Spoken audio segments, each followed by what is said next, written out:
One of the great features of ReSharper is the live templates, which is similar to Visual Studio code snippets.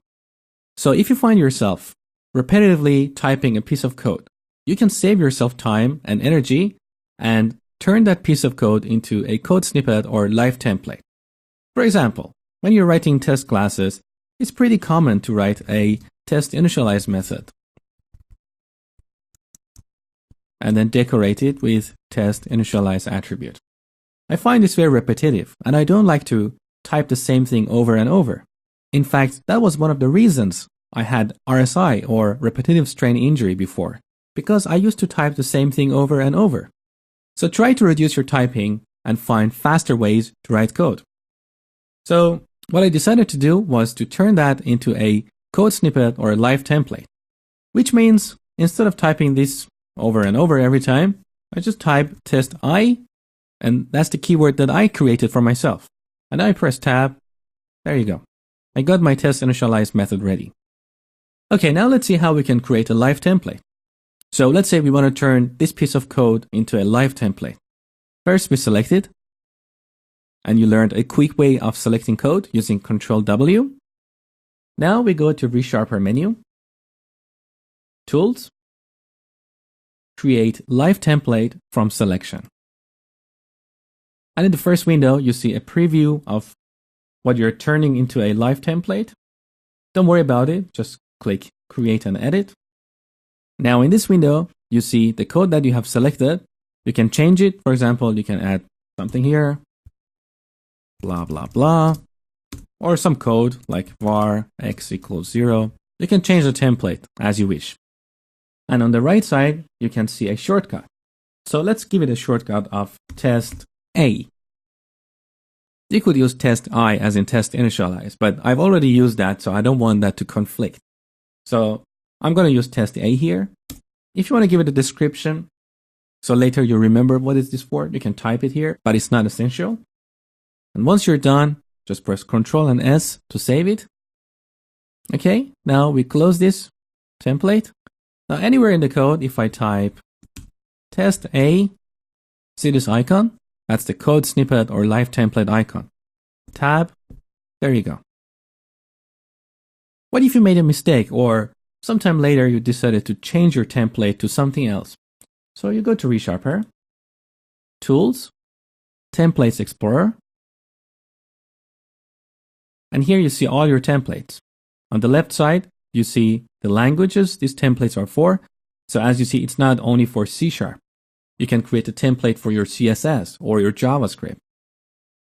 So in the C#, let's scroll down.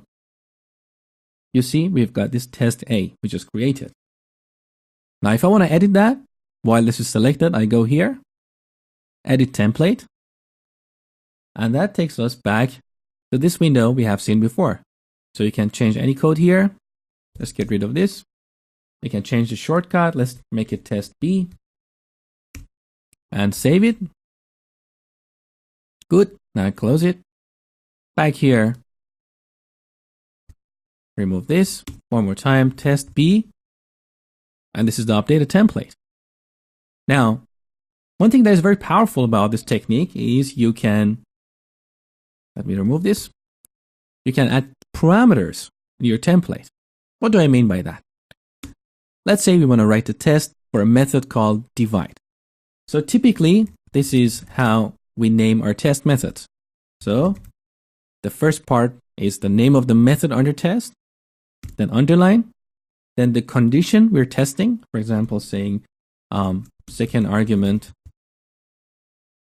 is 0, underline, and the third part is the expectation, saying throws exception.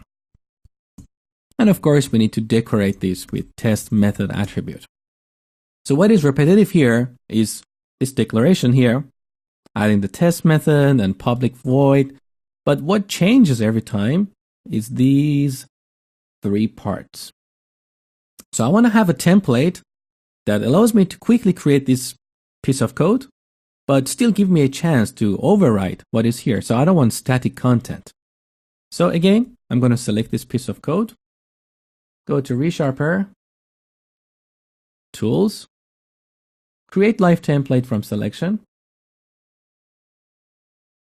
Now, the parts that I want to be dynamic, I surround them with a $sign. So I put a $sign here and here.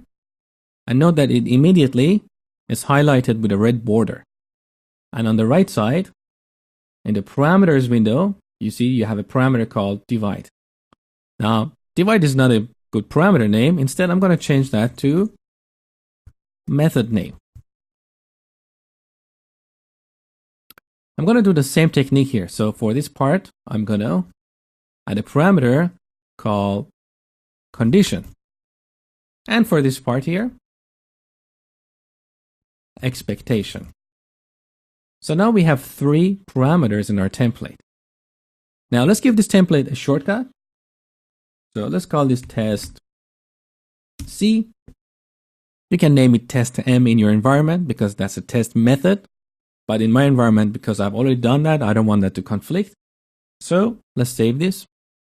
Now, close. So next time I want to create a test method, I simply type test C tab.